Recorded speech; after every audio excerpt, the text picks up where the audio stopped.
in the morning on the Fan. Sports Radio 66 WFAN. The house would be chilly, but that hot oatmeal warmed us up fast, especially me, and it was healthy. Yes, sir, every time Mom gave us oatmeal, she was giving us a head start on life, keeping our cholesterol levels right where they ought to be, and teaching me about the birds and the bees. Excuse me, the birds and the bees, Mr. Brimley? Yeah. I don't have that in my copy here. Where are you seeing that? Well, I'm not seeing it, I'm remembering it. Oh, well, you're not supposed to ad-lib here, Mr. Brimley. Okay, I just thought you might find that interesting, that's all. No, just go back to the cholesterol levels line, okay? Okay, let's see. Keeping our cholesterol levels right where they ought to be. That's the thing about oatmeal. Christmas time or any time, it tastes great and it's healthy for you. Fact of the matter is, it's just a healthy holiday boner. So this Christmas season, why don't you... No, Mr. Brimley, there's that word again. It's bonus. B-O-N-U-S. Not boner, B-O-N-E-R. Well, now, sir, let me ask you this. Did you ever get invited to the Brimley house for Christmas? Well, of course not. I mean, No, you didn't, so you wouldn't know whether Wilfred Brimley's Christmas oatmeal gives him a boner or a kidney stone, now, would you? Well, no, I wouldn't. But that's not the point Oh, here. I beg your pardon, young man. That's exactly the point here. You see, I love oatmeal. Why, I'd marry this stuff if I could. Mr. Brimley, you're sick. No. People marry people. No, I never felt better in my life, and oatmeal beats a woman 7 ways to Sunday. Well... How many women have you met who all you got to do to get them ready is to throw a pan of hot water on them, huh? Not a one, probably. So, kids, this year when you're all gathered around the crackling hearth in front of the Christmas tree, Dad playing Santa, Mom bringing in them powdered sugar cookies right out of the oven, you just suddenly rear back and announce to the room, I'm kind of cold, and flip out your dick. Flop it in the old wassail bowl there and say, hey, Mom, fill her up with oatmeal. Oh, no. Yeah, Mom will faint, and Sis will swallow her chewing gum, and Agnes will probably gag, and Dad will be fumbling for that suicide hotline number, all because you got your own hot number dunked in the eggnog. Oh, no. Why not tell Mom to forget about the bowl idea entirely? Just say, Mom, I'll take my oatmeal poured into my Christmas stocking. That way, when somebody tells you to sit down and put a sock on it, well, you'll be in for a true religious experience. I'm telling you, it's the right thing to do. Imus in the morning. Christmas, drank shampoo, a little powder of white, kept me up most of the night, and then I turned blue for Christmas. Hey, it's Elvis, son, the king of rock and roll. Let's not be trying to tell me about no bummed-out Christmas, also. You think you're bummed out? Hell, I'm dead, baby. That's a bummed-out Christmas. Now, what the hell you're bitching about? Because I ain't dead only at Christmas time, hoss. There ain't no part-time to this being dead business, no, sir. When you're dead, it's a full-time shift, you know what I mean? So, don't be selling me no bummed-out job, okay? I'm bummed out dead. Dead bummed out, whichever way it works out the same thing, you know? You see, it's like this, son. You ever see a cat or something wander out into a 4-lane and had real heavy truck traffic on it? You know how sometimes a big old white or a Alice Chalmers or something will catch one of them little buggers flush in the headlights and knock it into the path of a gravel hauler coming the other way? You know, there wouldn't even be a tick collar left, you know what I mean? Well, that's how I'm spending my Christmas, baby. Just like that damn cat, dead. Regardless of what some dog-eared 51-year-old thin-haired housewife drinking wine and chain-smoking Salems in a broke-down trailer outside of Terre Haute wants to think about it. The king is a fly farm, you know what I'm saying? It wasn't bad when I was alive, though. In fact, me and Priscilla used to play dead. Yeah, she'd dress up in a toe tag, you know, and she'd sprawl out across the bed and hold real still. And I'd go in an autopsy her with my love probe, you know what I mean? Yeah, then we'd lay back and smoke a couple of sucking chest wound bandages and listen to Mom out in the kitchen wring the neck off a chicken. Oh, it was great, man, but enough about the good life, because, well, like I said, I'm dead now, so I guess I'll just get on out of here behind this tune I wrote. You can stick it on your radio or stick it up your ass. I couldn't care less. I'm so depressed. Let's see here now. Well, you might as well shout. You might as well cry. You might as well pout. I'm telling you why. Santa had a heart attack. He's dead. And fa la la la la la la la la. You. Imus in the morning. You are such a piece of shit. Joe! I always knew you were a miserable son of a bitch, but I just assumed you'd soften up around Christmas time like every other hardline bastard. But no, you're determined to on Christmas for everybody, aren't you? Well... Jeez, even the biggest humps in history gave in to the Christmas spirit. I mean, Hitler decorated the bunker. Edie Amin used to send fruitcake. Even Scrooge gave in and gave the crippled kid a turkey. But no, not Imus. You make Scrooge look like Liberace. Merry Imus, everybody. Christmas Eve, when most people are gathered around the crackling fire singing Silent Night, you're on the roof of the penthouse with a high-powered rifle picking off reindeer. New York's got the second largest per capita suicide rate during the holiday season, and you want to make it a championship season. You want to dance on a grave chanting, "We are number one." Only you would get satisfaction out of lonely, desperate individuals sitting in dingy motel rooms, drinking Thunderbird and contemplating their own mortality. To them, Christmas is just another aching reminder of the insignificance of their putrid little hollow lives. And you're determined to rub their noses in that fact. You want to push them over the f***ing edge. Well, I'm Imus in the morning. I make more money in one day than you make in a whole year, so if I were you, I'd drink Drano this holiday season. Merry Christmas, baby. God forbid you should play any real Christmas songs. We get Christmas in prison, and who took the Merry out of Christmas? What's next? My biopsy came back positive this Christmas? You better watch out. You better not cry. You better not pout. I'm telling you why. Santa Claus is dead. And the ever-popular, while you're opening your Christmas presents, I'll be opening a vein. Imus in the morning. I speak fluent Java soul. Jive-ass soul. Si. That's what you speak. Fluently. Fluently. Si. So we'll play the tape, and then you'll tell us what he said. Si. All right, let's go. Good morning, funky people. I come to you today to ask for your help. The Godfather needs a favor. This holiday season, when y'all are with your families, enjoying the Yuletide festivities, I want you to think about somebody who's not having a Merry Christmas. Me. That's right. You heard me, peoples. While you're getting behind a big old Christmas turkey, I'll still be behind bars. Is that any way for the hardest man in show business to spend the holidays? I don't think so.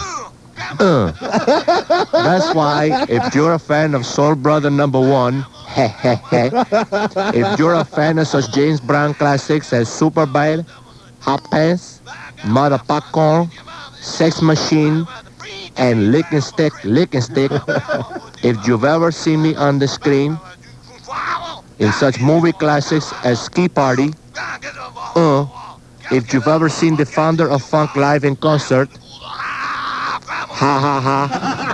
if I've brought any joy to you at all in my 40-year career, do me a favor. Get my ass out of here. That's right, free James Brown for Christmas. I'm rehabilitated already. I'm never going to drive my car 90 miles an hour holding a bag of angel dust again. But I'm going to need some money to get one of them fancy Jew lawyers to cut me a deal and get me out of here. So I got together with some of the brothers here in Cell Block number 1, and we put together a little Xmas album, Free James Brown for Christmas. It features some brand new tunes like Say It Loud, I'm an Elf and I'm Proud. Don't Tell the Warden About the Christmas Break. And please get your hands off my ass this Christmas. Damn, they're good. Sometimes I had to kiss myself just to keep my cellmate from kissing me. Free James Brown this Christmas. Thank you. It's the Godfather Soul now at 12 after 6 on it. Imus in the morning. Schwarzenegger. Walking along in the woods. And if you ever saw Good morning, Arnold.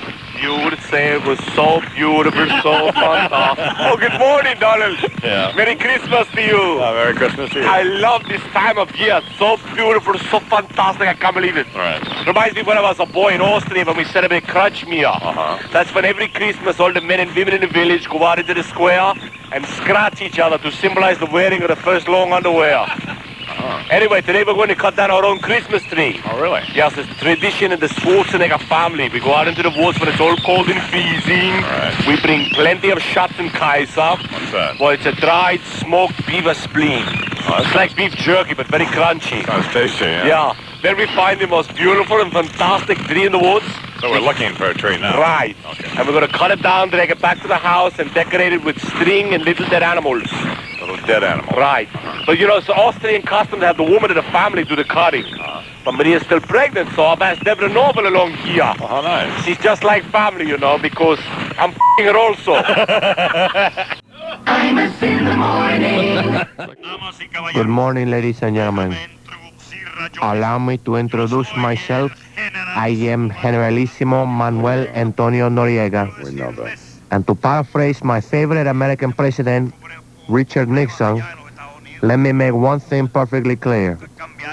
I'm the f***ing boss. We know that. And that's why I'm so offended by that national embarrassment, Roberto Duran. He called himself a fighter. That f***ing faggot shouldn't be allowed to call himself a man. He fight like a pussy. He fight like a Catholic schoolgirl. He fight like a f***ing homo. He could have been a national hero, a symbol of Panamanian pride. I could have held my head up high to the rest of the world. But what happened? He a piece of shit and he lose. He lose. He lose a f***ing decision. I'm so depressed I want to stick my head in a f***ing oven. I wanted Sugar Ray Leonard to lose so bad I could taste it. I hate that little f***ing popcorn fart. Besides, I always confuse him with Sammy Davis Jr. Except Sammy's the little one-eyed black guy who can't sing anymore, and Sugar Ray is the little one-eyed black guy who can't fight anymore. He thinks he's so great because he beat up Duran. Let me tell you something. I could have beat up Duran. My mother could have beat up Duran. Barbara Bush could have beat up Duran with one hand tied behind her fat little back. Hey, Roberto, you really should consider rethinking the status of your professional boxing career when it's obvious that you could have the kicked out of you by some old bitch who looks like Marlon Brando in a moo-moo. But I tell you something right now, Roberto. You better not. I lost $30 million on you, you piece of shit. You suck donkey. Go ahead and buy that Rolls Royce. Just have somebody else start it for you, if you know what I mean. Anyway, if you Americans could have Jerry Cooney call me, I gotta ask him something. I want to know how strong he feels about his deal with Foreman. Is he still doing the blow? I gotta know. It's important. There's some big-ass money riding on this. Thank you. Imus in the morning. Cardinal O'Connor? Good morning and go to hell, Mr. Moore. Well, wow, what the don't be lashing out at me. I'll take the likes of you. Freaks, faggots, and societal misfits to stay the hell away from the cathedral, for God's sakes. Well, Have you no respect, do you? I had nothing to do with that. Despicable desecration it was. Why the hell is it that those who scream the loudest about abortion and gay rights are those themselves that should have been aborted years ago? You know, P.J. O'Rourke in Rolling Stone wrote, how come the people who are against abortion are for the death penalty, and people who are against abortion are for the Skip it. Skip it. Well, I'm going to try it. I'm going to get it out. You've been drinking again, I'm Mr. going to Moore. get it out. No, I haven't been drinking. All right, let's try it again. All right. Why are people who are against abortion Against abortion. for the death penalty, Or the death penalty. and people who are pro-abortion are against the death penalty? Hey, Stones fans. I got it. I got it. I think you did. I figured it out. I think you did. You got it. Jesus. It's a little tough. I can't even. P.J. O'Rourke just sat down and wrote this. And you got to ponder And I'm a over it. fairly bright guy, and I Yeah. mean, I can't figure this out. PJ's point is, can't these people make up their mind? I see what you're saying. That's the joke. There's little, irony here. Well, or just something. Or the death penalty, for God's sakes. it's 14 after. We agree on something, we do. 14 after 7, and we're talking with Cardinal O'Connor. So do you feel better? Apparently you do. Oh, I feel great, hi, Mr. Moore. Can't you tell me, Jesus? How the hell is it that you got bailed out so quickly? How that William Consul fellow was down there, bail cash in hand. Within an hour or so. Do I go to your synagogue and disrupt your money grubbing services, hi, Mr. Moore? No, you don't. Well, I'll bet you enjoyed being in handcuffs yesterday in a paddy wagon filled with fairies yesterday, didn't you, hi, Mr. Moore? Bloody dream come true for you. Dream come true. Do we have the lotto numbers, which is really why you're here, Cardinal? I'll tell you what, I'm after talking to the chief of police, and he reports that in the aftermath of yesterday's roundup, about a half dozen or so of those phallic-like nightclubs are missing. All those arrested will be subpoenaed to a hospital and x-rayed this morning. Uh-huh. Why is it that you're walking around, hey, Mr. Moore? Pardon me? Why is it you're walking around this morning like you've been riding a horse all night? Please wipe that smile off your face, boy. Can we just do the lotto numbers? The daily number. 929. The win 4 number. 7919. Were you there at Yeshiva University there when that Dan Quell fella got that honorary doctorate of law? No, I wasn't. Yeshiva University, I'm Mr. Moore. Uh-huh. Oh, what's next? An airship here at WFAN All Jew Radio, is it? Well, I don't know. You make me sick, you do, boy. I think during this joyous holiday season that we should probably put a sock in some of that. You know. Put a sock in your mouth, for God's sakes, I'm Mr. Moore. The Cana numbers is as follows.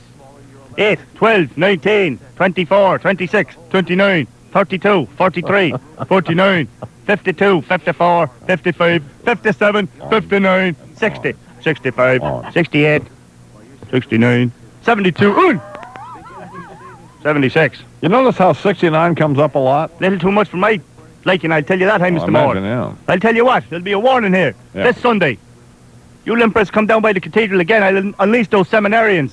The bloody Monsignors, there'll be some real gay bashing going on. Let me ask you this, Cardinal O'Connor. Go on ahead. What will that big lotto jackpot be on Wednesday? Oh, the big lotto jackpot this Wednesday, I'm Mr. Moore. The first Wednesday after this desecration yesterday. Yeah. 15 days before Christmas. Pay several $1 million. In other words, you don't know. We'll put some change in your pockets, I'm Mr. Moore. It's 16. Imus in the morning on Sports Radio 66. The Fan, WFAN.